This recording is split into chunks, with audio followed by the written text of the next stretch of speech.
বিসমিল্লাহির রহমানির রহিম। কিনতে পাগল, বিক্রি করতে ছাগল।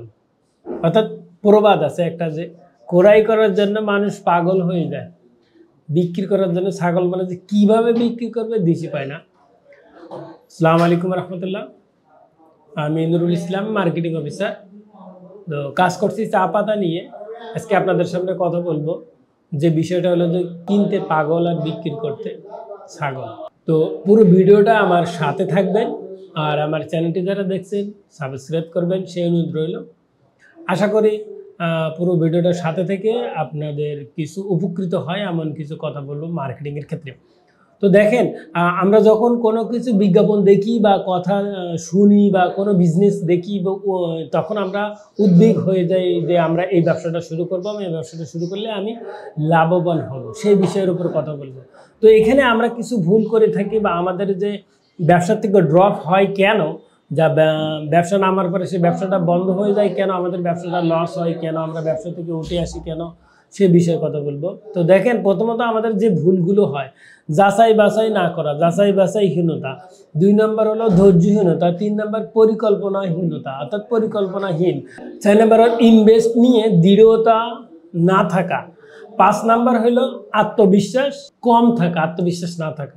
তাহলে এই 5টা বিষয়ের উপরে আপনাদের সামনে আমি কথা বলবো। দেখেন, যাচাই বাছাইহীন বলছি যে শুরুতে কথা বলছি যে কিনতে পাগল, বিক্রি করতে ছাগল। অর্থাৎ যে কিনতে পারলে হলো, বিক্রি কিভাবে করবে সেটা না ভেবে যাচাই বাছাই, এটাকে যাচাই বাছাইহীনতা। অর্থাৎ আমি দেখছি যে অমুক লোক চা পাতা বিক্রি করছে বা অমুক লোক এটা বিক্রি করে সেটা বিক্রি করে বড় হুটো ধনী হয়ে গেছে, কিন্তু আসলে দেখি না যে সে কীভাবে ধনী হয়েছে, তার ব্যাকগ্রাউন্ডটা আমরা ফলো করি না। ফলো না করে আমরা কি করি, ওই ব্যবসাটা যে সফল হয়েছে ওই ব্যবসাটা থেকে আমরা জাস্ট শুরু করি। যাচাই বাছাইহীনতা, এটা যাচাই বাছাই করতে হবে যে আপনি যে ব্যবসাটা করতেছেন, আপনি আগে নিজের কাছে প্রশ্ন করেন যে কোন ব্যবসাটা করলে আপনি স্যাটিসফাই হবেন, কোন ব্যবসাটা করলে আপনি লাভবান হবেন এবং কোন ব্যবসা করলে আপনি সামনে আগাতে পারবেন, সেটা আপনাকে চিন্তা ভাবনা করতে হবে। যদি চিন্তা করতে পারেন তাহলে আপনি কিন্তু সেই ব্যবসাটা ভালোভাবে করতে পারেন। এর জন্য যাচাই বাছাই করবেন।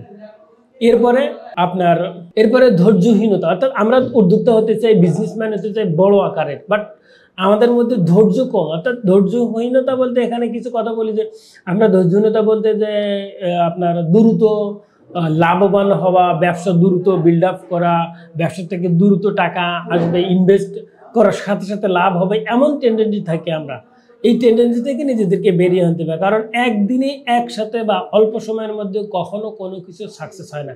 সাকসেস হতে হলে দীর্ঘ পথ স্ট্রাগল করতে হবে, দীর্ঘ সময় ধরে আপনাকে শ্রম দিতে হবে, তাহলে আপনি কিন্তু সফল পাবেন বা সফলতা আসবে আপনার। এজন্য ধৈর্যশীল হতে হবে। আল্লাহ তাআলা ধৈর্যশীলদেরকে পছন্দ করে। ইন্নাল্লাহা মা'আস সাবিরিন, অর্থাৎ আল্লাহ ধৈর্যশীলদের সাথে আছেন। এটা আপনাকে মনে রাখতে হবে যে কোনো কাজে, যে কোনো বিষয়ে ধৈর্য ধরে রাখতে হবে। এরপরের বিষয় হলো যে পরিকল্পনাহীনতা, পরিকল্পনাহীন। আমরা দেখেন যে একটা কথা আছে যে প্রত্যেকটা কাজের অর্ধেক সাকসেসফুল হয়েছিল পরিকল্পনা। আপনি যদি পরিকল্পনা না করেন, প্ল্যান মাফিক কোনো কিছু না করেন, তাহলে আপনার সে ব্যবসা বলেন, স্টুডেন্ট লাইফ বলেন, যে কোনো বিষয় ইউ আর ফেল। অর্থাৎ আমরা যদি পরিকল্পনা না করি তা আমরা ওয়ে ফেল। যে কোনো মানুষ, প্রত্যেকটা মানুষ তার লাইফের এগিয়ে যাওয়ার জন্য, কাজ করার জন্য, যে কোনো বিজনেস করতে চান, আপনি যে ব্যবসাটা করতে চান না কেন, সেই ব্যবসাটাকে পরিকল্পনা মাফিক করবেন এবং সেই পরিকল্পনা অনুযায়ী আপনি ধাপে ধাপে আগাবেন।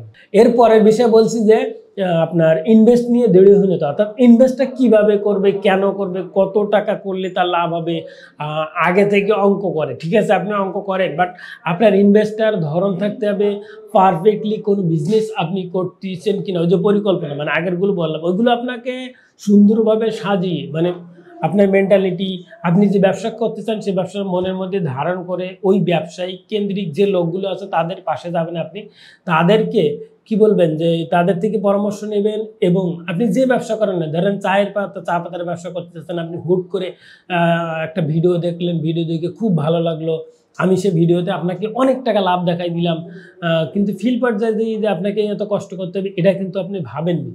হুট করে অনেক টাকা ইনভেস্ট করে বসে রয়েছেন। আপনি আস্তে আস্তে ব্যবসা করেন এবং একটা ব্যবসা মিনিমাম 6 মাস স্টে করবেন, একটা ব্যবসা মিনিমাম 3 বছর, অর্থাৎ 3 বছর স্টে করার পরিকল্পনা নিয়ে কাজ করবেন। তাহলে আপনি পারবেন এবং সেইভাবে আপনি ইনভেস্ট করবেন। আপনার মূলধন সব একসাথে ইনভেস্ট করবেন না, একসাথে অনেক পয়সা ইনভেস্ট করবেন না, আস্তে আস্তে ইনভেস্ট করে মার্কেট বুঝে প্লেস বুঝে আপনি সামনে আঁকাবেন ইনশাল্লাহ। এরপরে বলছি যে আত্মবিশ্বাস, অর্থাৎ আমরা যখন এই যে কথাগুলো বলছি এগুলো চিন্তা ভাবনা না থেকে সবচেয়ে বেশি গুরুত্বপূর্ণ হলো যে আপনাকে আত্মবিশ্বাস থাকতে হবে। আপনার প্রতি যদি আপনার আত্মবিশ্বাস না থাকে, আপনার যদি মনোবল না থাকে যে আমি আজকে 10 কেজি চা পাতা বিক্রি করবো, সেই 10 কেজি চা পাতা আমাকে সেল করতেই হবে, এরকম আত্মবিশ্বাস নিয়ে যদি আপনি সামনে না আগাতে পারেন, তাহলে কিন্তু আপনি কখনো কোনো ব্যবসায়ী বা কোনো কাজে সাকসেসফুল হতে পারবেন না। এই জন্য আপনাকে আত্মবিশ্বাস থাকতে হবে। এরপরে বলি যে আপনি প্রথমে একটা কথা বলছেন যে কিনতে পাগল আর বিক্রি করতে ছাগল, অর্থাৎ বিষয়টা হলো এরকম যে আমরা ওই যে হুলস্থুর ভাবি, হুলস্থুর এক গাদা চা পাতা কিনি, আমরা খুব সুন্দরভাবে ভাবি যে অনেক লাভ চা পাতা কিনি, বা যে কোনো একটা পণ্য অনলাইনে বিক্রি করে সে বিক্রি করে, আমরা একটা পণ্য হুট করে কিনি, কেনার পরে একসাথে 1000 কেজি বা 5000 কেজি কিনি, এরপরে দেখি যে মার্কেটে যেয়ে দেখি যে আমি আসলেই পারফেক্ট মার্কেটিং করতে পারি না। এই জন্য আপনাকে কি করতে হবে, আপনি ব্যবসা করার আগে ছোট করে কোনো মার্কেটিং সেলসম্যানে কাজ করুন, অথবা আপনার প্রতিষ্ঠানে আপনি সেলসম্যান হিসেবে অল্প সময় করে কাজ করে মিনিমাম 2-3 মাস কাজ করেন, সুন্দরভাবে পরিশ্রম দেন, হার্ড ওয়ার্ক করে দিয়ে তারপর আপনি বড় আকারে ইনভেস্ট করবেন ইনশাল্লাহ। কারণ আমাদের কাছে অনেকে আসে যে ভাই এখন কি করব, টাকা বাকি পড়ছে, হ্যান করছে, এগুলো এই জন্য আপনি সুন্দর প্ল্যান মাফিক পরিকল্পনা মাফিক কাজ করুন, আপনার ব্যবসাকে সমৃদ্ধ করুন, সেই ভাবে কাজ করুন ইনশাল্লাহ। সবাই ভালো থাকুন, সুস্থ থাকুন। অন্য একটা ভিডিওতে ইনশাল্লাহ কথা হবে। আর আমাদের ঠিকানা বড়পলমোড়, হালিশহর, চট্টগ্রাম। আমাদের কোম্পানির সাথে আপনি কাজ করতে পারেন, আমরা চা পাতার বিজনেস করি, আপনি আমাদের সাথে ব্যবসা করে আপনার ব্যবসাকে সমৃদ্ধ করতে পারেন। তো আসসালামু আলাইকুম রহমতুল্লাহ।